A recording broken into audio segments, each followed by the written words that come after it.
paniquer, c'est un anti-valeur. Paniquer? Oui. Il y a un lobby encore paniquer dans la vie Falit. Est-ce que vous le roi il attend sur la Louvanium, sur la Sorbonne, sur la Unikin, mais attends sur la Louvanium, sur la Sorbonne, sur la Unikin, mais à l'autre année vous avez la drogue.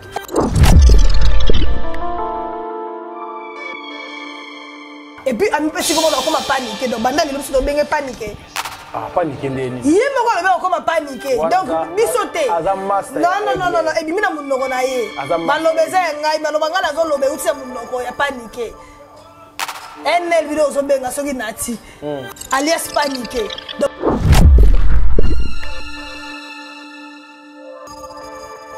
La vitesse sur la Zapoine, c'est parce qu'il est auprès de Fanny, pas de l'artiste. Oh, de vitesse, NL on est dans le premier. Mais la vitesse ça là. Ah, ça en digital. Ah, ça en digital, ça en émission dimanche. Ah oui. Et ça là dimanche matinée. Cette information bi 1000 le dimanche, et puis dimanche on le cadre la seconde qui est pas un artiste ce n'est pas comme moi.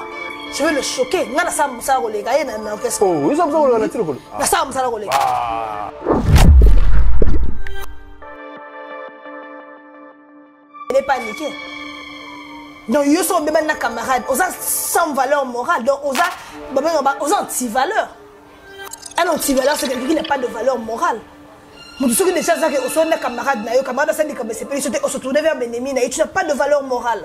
C'est un anti-valeur en costume.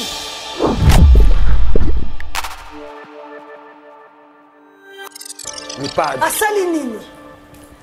La carrière Nazara na des concerts à Minene, Zénith, la stade des martyrs. Yebisangai. Vous êtes déception de pour la mission à Congo.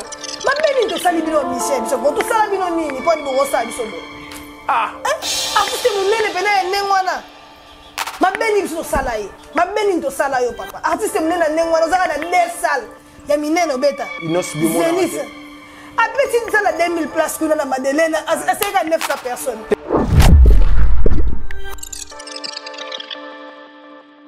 Qui est pour la bisto banga musique inding. Il peut-être banga musique inding, peut-être musique inding wa ebolo bate. Musique inding wa loba baba. Loba na musique inding loba anticonstitutionnel. Akolo loba ngote.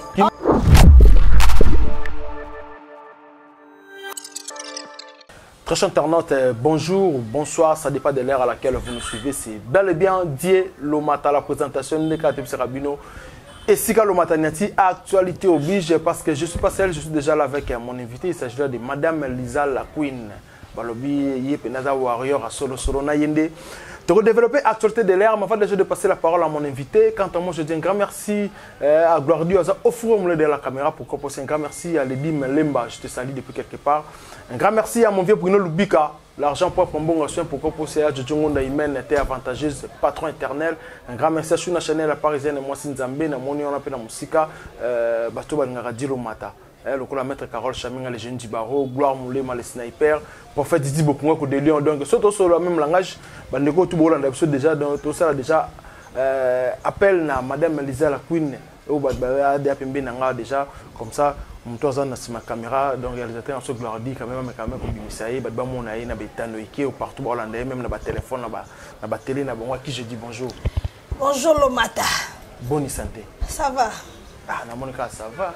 Ah, puis sur Warrior, bandara na kona Warrior dans Bamou Sotokos. Bamou Sotokos. Bête no basango boni aigle mamwende. Aigle ça va, tu as préparé un concert il y a Goma de 18. Aigle ça là le 13. On a invité ba Warrior mieux sur le monde entier. Boya, donc il y a papa na aéroport, ba Warrior conscient et Angola président à l'avisor. Ba Warrior Baya tout ça déjà besoin na bango po to ke yamba aigle part après tourner monene auto sali ba fashion week ba Rena Abidjan et tout enfin l'artiste au vrai sens du mot l'artiste le musicien le chanteur sera avec Noakin ba ke beta la Goma bika ba sacré zone ka la Goma et après d'être au Zosco calendrier pour ça ba crise. Pour tout ça, Chris de l'Obia, mais ce que tu as déjà, mais par rapport au lobby qui est artiste royal, le 13, je pense que mon frère Chris Mbemba Yokeba Oyoki déjà, au tourné Ngati. Chris Mbemba Yokeba depuis Brésil, mon frère à moi, depuis Brésil, Yotunagina, D'ailleurs, tu as eu ce programme Aigle à Okita le 13 mai. Si vous avez balobi, est-ce que concert on est par rapport à Yamam Tozo na Est, Ninza Mikolo balobi, bataille qui a rebelle les amours trop côté on appelle force armée na biso FARDC bazo répliquer pe na éviter est-ce que concert kozala to ndeni. Mais moni ba soldat te ko na goma ba yemba médaille, ba mena basanga. Ba rappel attendre se divertir. Le roi bango balinga so ba yo ki masasimi ba bundimi faut que yo ka fali po ba ki t'esprit. Parce que yango na to monika non to me bon fali en live pour ba sape bato. À part bitumba ba pe na besoin pe ba se divertir ba pe ka bato. Bon. Ba zo bota pe na se bitumba. Ba pe population pe zokola. Tu comprends? Donc yango na fali osala na concert ezala. Parce que bête son mo le solo ya Grammy Award le ka ndeni. Elle écrit très bien. Banda Congo Zala Congo, c'est le premier musicien congolais à qui na Grammy. Dans nos musiciens artistes congolais moi Zala même pas invité na Grammy. C'est le premier artiste jamais. Si on a déjà artiste moi na Grammy ebsanga. Ah mon côté na kenda. Na kenda te. Ah. Premier musicien à qui na Grammy eza Fally Ipupa. On espère que donc on va bien ça souvent peut-être prochaine séance tu reçois Grammy moko ça biso bien na nenga Congo ba ele biso pe Grammy to yo ka ngona masolo ya ka masapo mais so pe biso pe to yango ça sera un plaisir. Ça sera un plaisir dans le bien so bozu yango mais ce que le lobabi to yibo ko lukomi parce que Lisa la queen lo matana a peu dérangé parce que babi chez bino na victime zo pelara na ebité ça et comme ni na ngona bino na ko. Les envoûtements pas ba journaliste. Yo mo déjà ba dire les envoûtements. Envoûtement parce que lelo to solo on a mwandamu. Lali to la moki ba audio ebimi to moni kuna pe motu ya Aigle NL la ti lokole na saluer donc un traître Sigazali oui vaut mieux un ennemi qu'un traître NL abimisi to moni ga ba audio ndenge bimi wana pesi ya mbrio europesa o comme tina niveau NL alobi ke so bo meki yamba muziki ndingo ba tutu ba bige de niveau muziki ndingo de mara Aigle. Donc ce qui va être c'est une catastrophe na éviter ce qu'on dit c'est paniquer pour na yebisto banga musique ndingo yé peut-être banga musique ndingo peut-être yé musique ndingo ebe lobate musique ndingo aloka baba loba na musique ndingo loba anticonstitutionnel akoloba ngote aloba ni aloba la lolemo so ezotanga na munoko aloba nini ebe lobate soka panika ka yé to banga saka yé peut-être c'est mo lo finga mère ndé banga makasi biso ba jour ba musique ndingo ne lobela biso. Mais justement écoute Lomata, tu es un ami soi-disant pour ngana monna na je ne vois plus là où je peux mettre l'amitié. Tu es un ami à quelqu'un mutu o afinga ka mwasi na ye mutu afinga ka bana na ye yo pose problème na camarade na yo omoni mbala moko que il faut se tourner pas mutu wana o afinga mwasi na bana na ye osana paniquer c'est l'anti-valeur paniquer oui. Yemo alobi akoma paniquer na via falit. Tala siko mutu lo wa yi atanga so na Louvanium so na Sorbonne so na Unikin na be atanga so na Louvanium so na Sorbonne so na Unikin mais alors ta anem ta la drogue est-ce que m'tabonga normal? Alors ta lobi que a regretter que même attends moi je ne peux pas ndengaliser la vente boy na lo par exemple na okoma na ebiti komoni na ko employé na comme soki nani na vie mutu donc c'est na l'autre mutu wana na linga ba procès mutu wana yosko intellectuel lo ba ke pa na ngai chez moi zéro bêtise mais l'autre oza la maniquer na ndenge mon masculin ça va pas la tête quoi. Et puis ami pesi comment on comme paniquer donc banda le so benge paniquer paniquer ndeni yema ko le comme paniquer donc bisoté non et bimi na munoko na ye malobeza ngai malobanga na zo lobe utse munoko ya paniquer. NL vidéo so benga soki nati alias paniquer donc banda le lobi so benga paniquer ça comme moi mi pesi oui mais là si vous sonnez na mon amai c'est pas notre problème est-ce que vous attaquer nini mais il faut attaquer non alors vérité nini hein papa le matin nati ayamba sele o de mission na sele azarabia na biso arabia na Fally. Mais le gros intérêt pour les missionnaires, il y a pas c'est oui ou non. Ayamba Emeli alias. Pour ça ma ramener ça là ba izani nae. Ayamba comme moi là mo c'est petit monga chunchuna innocent. Ayamba innocent. Ayamba wana mususu na boseli kombo nae. Mo msasa bona boseli kombo nae Emeli c'est le innocent. Na mususu wana soki nani ngo wana bakomba batongo mususu na bossa na. Ayamba bango pour ces missions nae. Parce que quand tu vas dire que Fally so akagele mutu kanda ni ngabile okagela paye kanda. Comment que Fally atika Ayamba soleil. oyamba soleil est-ce que beba na fali ayamba mele beba na fali ayamba sele beba na fali ayamba inos beba na fali parce que pourquoi dire des mensonges papa toi finga biso bango wana to linga bango te bato wana mais yo yamba bango ozana biso parce qu'on a compris que Fally a compris que c'est ton travail et tu dis que Fally a niqué ma carrière c'est dire quoi mais oui elle est libre bongo donc voilà bato boni ba sala remission na mona na tilo koleba na vie on na tilo koleba ça na est-ce que na tilo koleba le qui dit donné ngumba et combien de temps ba kombo mais tout le temps ngumba tout non allez yete na tilo koleba oh boniko na tilo koleba le qui dit donné ngumba bien donné ngumba banda na ebité ko na mona photo na poto te asa vivant et vient est-ce que d'ailleurs que na poto en tout cas ça reste à vérifier na ebité vieux na banda makamba télévision banati ba lobby awati tant ngana na ba GN ifa signer to moni bango ba yete siko to je dis donner ngumba banda makamba TV moko msote ko kufa dans sa émission ba génie en herbe alors mais ça émission matinale la RTNC banati ba l'équipe bango te na tête la vitesse sur la zapoane c'est parce qu'il est auprès de Fally pas de l'artiste oh de vitesse elle est loin de la première mais ma tête ça la anine ça en digital ça la digital ça émission dimanche oui et ça la dimanche ce que information bimi le loyo lo belango ti dimanche et puis dimanche lo belango ka la seconde qui est pas ya artiste ya marabato ce n'est pas comme moi je veux le choquer ngana sa musala ko leka yena na orchestre oh ils ont besoin de la tilo ko na sa musala ko leka tika ko lisa tika bango bandi na ça va vous choquer parce que vous n'aimez pas la vérité comme banana muto za problème de le rendement aido beaucoup la sala musala ko leka Mamba ya Pharaon sala musala ko lekaye. Tonton Beva sala musala ko lekaye. Tika bongo. Vali Tamba sala musala ko lekaye. Oh. Jaël Show asala musala ko lekaye. Ko lekaye ne? Oui. Jaël Show azala page, azala TikTok, azala Instagram, azala blog na nyonso. Et peu information sur bimi siko aloba ba lobé na mba mamba Fally. Hier faisait la dimanche. Pas bon ça va prêtre. Bazara c'est parce que c'est l'ami de l'artiste. Et puis, la game, on dit qu'il y a un nom par rapport à ça, par rapport à chaque dimanche, c'était pendant 10 ans, c'est normal que mais ça en aille. En termes de rendement, c'est que nous on rend à l'artiste, il ne le fait pas. Et comme il y a un artiste à bloquer. Mais ça, c'est faux. Ça, c'est faux, ça, c'est faux, c'est false. Et puis tu parles trop. Pourquoi il va voir ces mazara?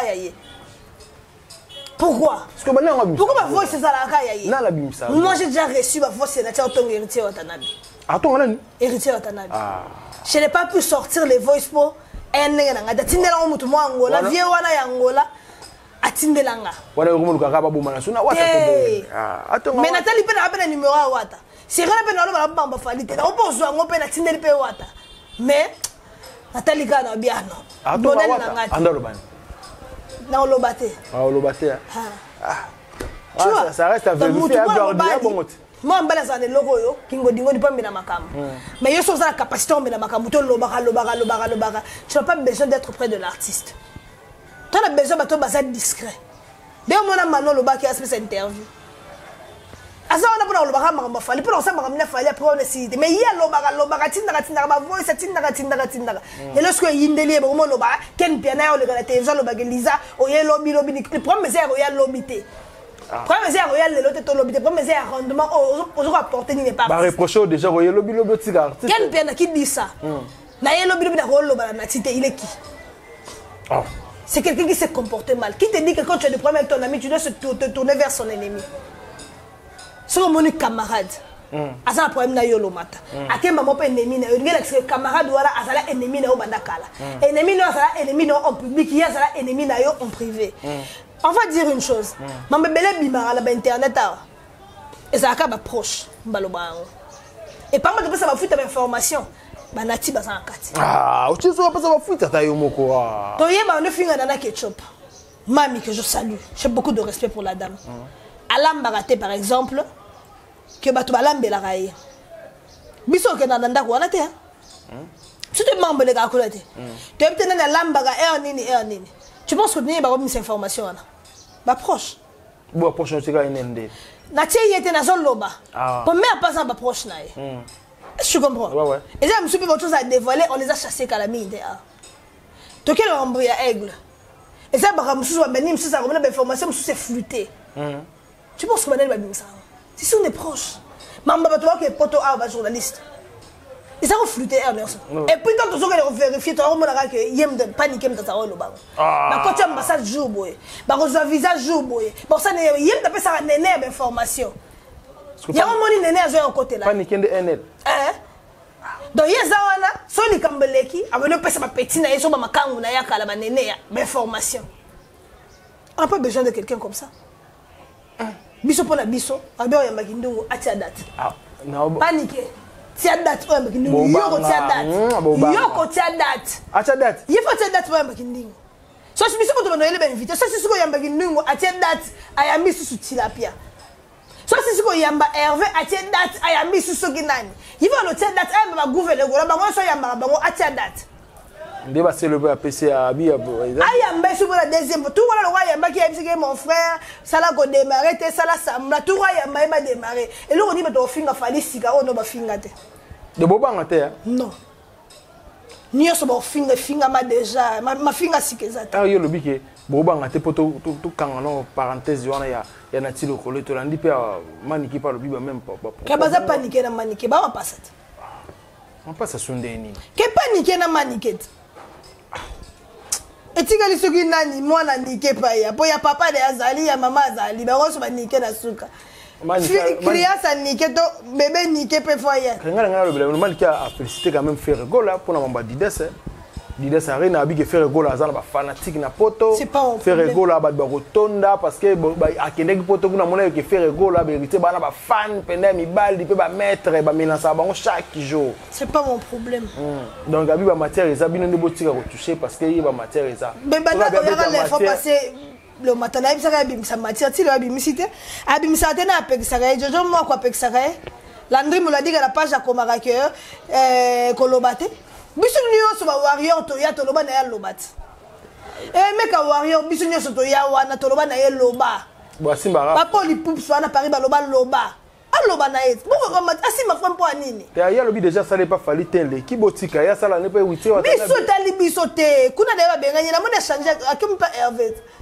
asa promotion Hervé te ya bisaka na la team ana wata kuna bimianji za kuna biso normalement déjà to bossa na ke fi wana exista ke maman wana exista toujours comme bon pourquoi ça que le plateau télévision là yena bokilo na ye bokilo na biso bokilo mais c'est la émission na Modeste garçon na Modeste alobaka za moi si ya Brest nani moi ça prince sur le gars garçon non ça une émission ya bolo wana ko que ce qu'il leke nini so leke nini na leke oui yé mom de nga ta émission na lobaka za à Modeste yebité asa mobile moi si ya Brest dans bokilo na eso ko sa émission na bokilo na yo moi c'est moi na yo bon ça la émission botangi pe comme la bisoté ça peut biso plaisir mais quand tu vas chez ton bokilo et que tu sens que tu dois citer le nom de Fally non on comprend plus rien boya comme bokilo na azara bokilo ne bandaka la comité la queen tika bongo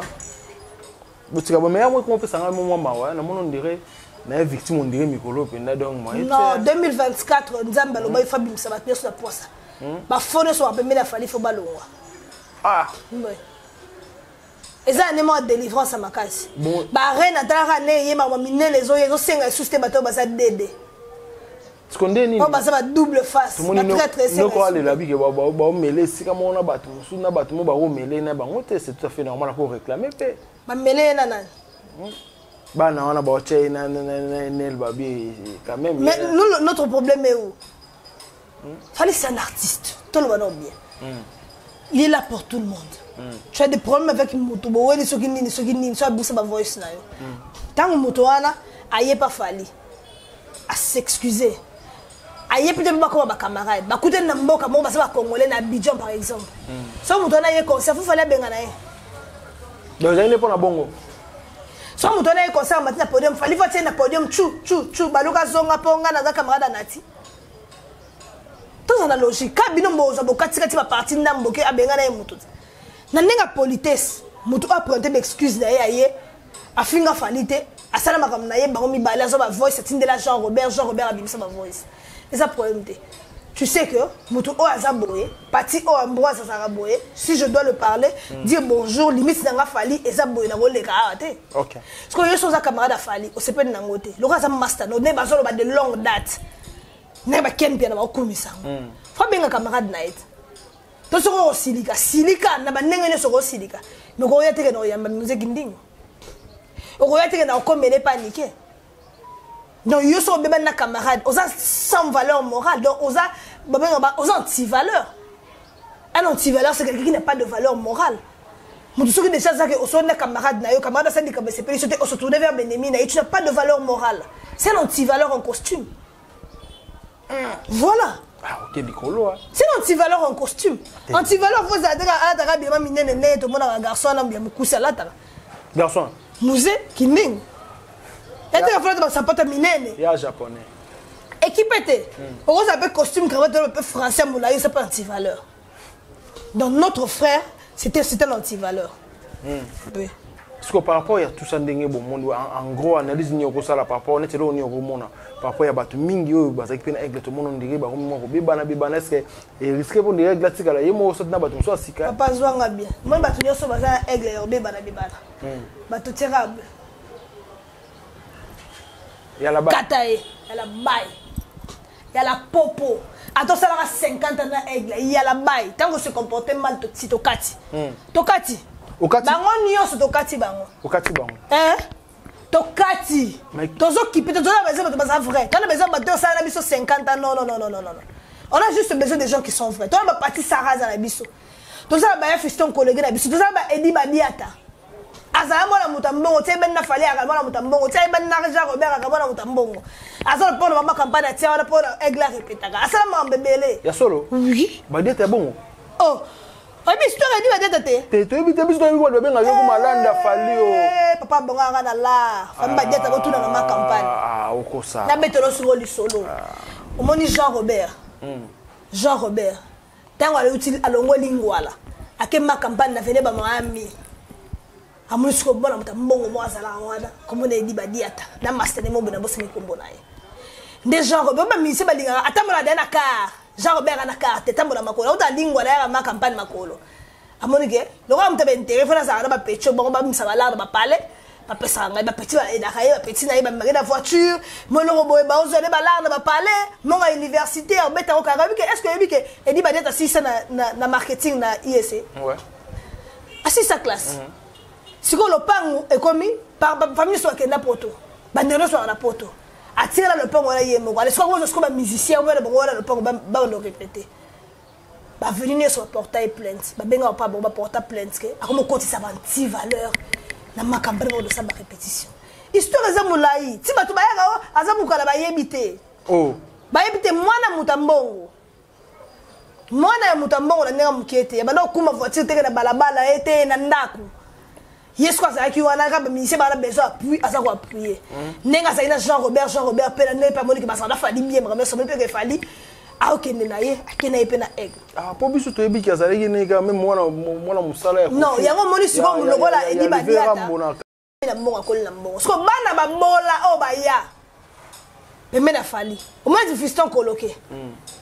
Papa bonga za qu'est-ce mon vieux fiston coloqué je te salue moi na fait na pso coloqué famille ba ba yebi on déjà famille na ngapena na yebi sule kauka mwana mutambongo ba nembo mona ba beda shu wana ba nembo wana ba suye ba matata ba minela na ba ngene ba mbongo to bana batambo pati saraza mwana mutambongo siko po ba ya ko sa ko jalouser fali azo problème fali lo ba maman ke na ke pas x eza passe mais biso bana ba bola ba kolo jalousie biso bana babola biso tu as des problèmes la vie so moni ba station bi montre 240 000 euros ketu ozo ko sa ko seka mais ozo souffrir bana babola mbona ba problème na orchestre wana landa est victime to ça ba première bana babola parce que tout le monde va vivre sous les comme na problème ba bi sous les on dirait netika batuna mais makine tika kai comme ba problème on dirait fallait sous les problème ba solution sous bien est-ce que ba sous les conseiller ministre solution sous bien té la tu ne veux pas que sous les conseiller ministre ouais na nenge pena bengo za ne bimé na fali te sale pelote il est primé la fali parce que fali les a vu là depuis la photo moi il a fallu na sous les 21 ans passé l'école Moroboy tu vois depuis bah sous les omoni un moment bola soki ana pasi tika ye ah omoni babola bafingi mama olive comportement babola yango wana babola so aza na pasi kofinga ete kosunga ete soko osungi oyo ofingaka yo moto liboso basule ngambu na bango mpo basungaka babola ngambu na bango ovandi ozomela badrogue no na bandale abi so na memi tomemi kisi nzoka tomemi ye te akokomibonga na presse batuta ye boyebisaka ya na passeport ovandi na osabaki ndumba na yo leki opasali tru bakamarade nde nyonso bakarine bakana po bakenda poto selaka nazwa ye natia ye awa akende babe asule yango wana parce que il pense aux autres sinon te ndamoni babe na ye te on a le droit passer les amours comme maman babo makasi nengo lo bien poto amour longola mama we ça vous donne le bagage pour la grâce na de John bato oui oui ngamuna memi yangwana yoka sisi lolo bako indexer soulé à part nene ndenga indexer soulé pour aza amoureuse ya soulé amona ndenga lo bango tabimisa ngona bandengwana yoka yo susu mais nene alinga soulé nene ki mosa mbali ayebisa yo comprendre ngote ayebisa soko moni mwana mwasi atanga ka kombo mwana mbali mona ndenga mabe alingaka ye et pas ferré garçon mo auto longwa ona alo be mambarebo comme nena na bossa ni kombo na est-ce que mon nene a calculé bato be baza belé pas ferré et pas il y a Jean Robert bato baza kunat basa mama mabe batisa bato ferré le nene a calculé bango mais yeso ka kamka ya soulé aye asa apassionnada obsolo bana portugais amoureuse ya soulé ka ko do ya betaka savon penda a lota soulé malheureusement on déplace la soulé OK était lui asa petite sœur ya baya gikele kele et simbate on a RTNC c'est pas mon problème RTNC pour la yet hein RTNC pour la yet bon RTNC ko so linga mobali la kuzu ezo simbate faut on finir la poissa yango ba bisaki musala RTNC sala RTNC on est à bongo parce qu'il fallait pas soulever micro à bloquer jamais je sais pas pourquoi demande à part Zouzou partout à bloquer parce que Zouzou est en Afrique du Sud à Zoyat à bloquer par Zouzou n'est pas un vrai bongo oui bien si on est un vrai té là bas niveau ça camarade a fallu parce que c'est un bon bilobé là parce que ça on doit le mingité très bien éduqué ayebi na placer ba mon na place ni on a une bêtise n'est non c'est bêtise il y a pas mais c'est quoi par rapport il y a un autres chuter derrière Mali par rapport il y a une musique qui est de est-ce que les ala kuna est satisfaite par rapport à un artiste sur le qui se produit au bang moi qui était le cabine la musique congolaise je suis vraiment triste très triste sur le comportement d'artiste de Bisso ça fait 4 ans fallait habiter à Bercy 20 000 places si les artistes congolais montent à Bercy ça la 20 000 places c'est que ça fait mal. Je comprends bien. Ça fait très mal. Comment ça mon petit concert moi 20 000 places pendant 4 ans d'euros bête concert mais il a ça la 20 000 places c'est triste. Surtout dans le bagage comment ça terre la musique par rapport à Nini. Comment ça terre la musique était non. Comment ça terre la musique on soit bête rien à Nini. Mais combattant ba na bino. Na ba combattant ba tout ma voiture libanaise so bête à Bercy. Ba tout ma voiture libanaise so bête parce que Nini ya bête ka bino combattant ça soit bête 40 000 places Nini. Abeti 17 000 places nene abeti nini na bossel nene ba commentaire bazaka na tour na bango to baza ben compétent parce qu'on enfin fait répéter on a tia Adidas Arena tout le monde fait boîte sportive qui casino de Paris 2000 places 2000 places bientôt 3 mois ça sold out on comme qui ndokité la musique à Congo penza qui sunde ni mais c'est la 2000 places musiciens congolais sont des grands artistes on ça la pleine on ça la sold out c'est la 2000 places on est sorcier ba boké biso loni na mboko vraiment na habité quoi donc je salue mon frère Christian Pessi Solo. Ça la 9000 places. Bonjour, tu remercie Nano. Vraiment félicitations. Parce que nous les Warriors, notre but ce n'est pas de nuire aux autres artistes. Les gens doivent comprendre ça. Vous devez savoir que nous les artistes, mettons on te salle les 9000 places. Mon frère, sois sérieux. Attends, tu as dit que nous avons loué ça pour un producteur. Attends, vous savez, c'est bon, vous savez, c'est un problème. Mais les gens, la poto. Depuis plus de 10 ans, je suis billet en ligne. Tu vois, pour une évolution en ligne. Attends, nous avons la musique pour récupérer. Papa, on a billet en ligne, quand tu vas bien dans le restaurant. Donc, Ah, c'est yo dit mais ça smartphone. Bazoteka en ligne. Ça smartphone tétoni. Ba buse ba ku fuite ya sold out mais ba bosani mais ba oteka en ligne. Sold out salamité catégorie mo comme de ton. On continue oteka ba billet en ligne ba tout le monde to mona ba billet aigle oteka en ligne. Bino bolongo li sous place. Ba bi e so bino po bango ba teleboso ba dévierger ça loana. 9000 papa on les a placés sur ça répétition. Ah Bisto répéter kuna. Ba OK dévierger ça ba bino ku boké. Ega ke wole la bête nga bête on les 30 mais ba ça là ba lingate. Le problème le matatos intellectuel ce n'est pas de jouer la première personne dans une salle. Le problème est de faire un concert réussi pour la culture congolaise. Biso ba wari mais c'est pas ça biso te que fallait za ka yemo ka yemo ka yemo. Il fallait égoïste. Tout ça a besoin ba tuba za ta 5. Ba benda ba ninga te. Ata ba ko ya ko benda bi tu fallait na benda ye. OK. Bon ça la vision musique. C'est la musique pour gagner quelque chose pour ça papa. L'enfant dit que tu as réussi mais si on a qu'on se venir côté catégorie on a pour louer ba ça lobi ba la pe ba zebele ba on se retrouver na rien. Botia salle botia ba théâtre wana botia salle totala ka biezo ke début ata bo sali sold out les mêmes jours à concert ça problème té bozo ki mamba on a mututé et ça valeur ya culture ya mboka biso lika culture ya mboka mais non comment tu vas miser sur ça ben compétence c'est pas possible na mboka compétent bizarre na mboka pas fallu mutu ba ça plaisir à ça te vraiment miser non mais compétent ndé na miser ko to sali bino ni penza franchement là on comprend compétent incompétence on va comprendre ça la 9000 places to roteka ba billet penza moete to roteka ba billet moete penza bato ba mona na évolution biezo kende Lizana ebite on m'a mis na musique à Congo boy mbasi ba Congolais so ba mettre ba salle wala ba tika biloko wana tika biloko wana mi si za falite na mboka o bosa babo se pelisa pe biso léopard ya moi échanger mo se pelisa bino biso so so mi se pelisa biso mabel et ça peni ba musique congolais ba lembisi pour clôturer selon Liza la Queen artiste congolais mon côté à part Fallou a chara mo bar likolo za so aziba tozio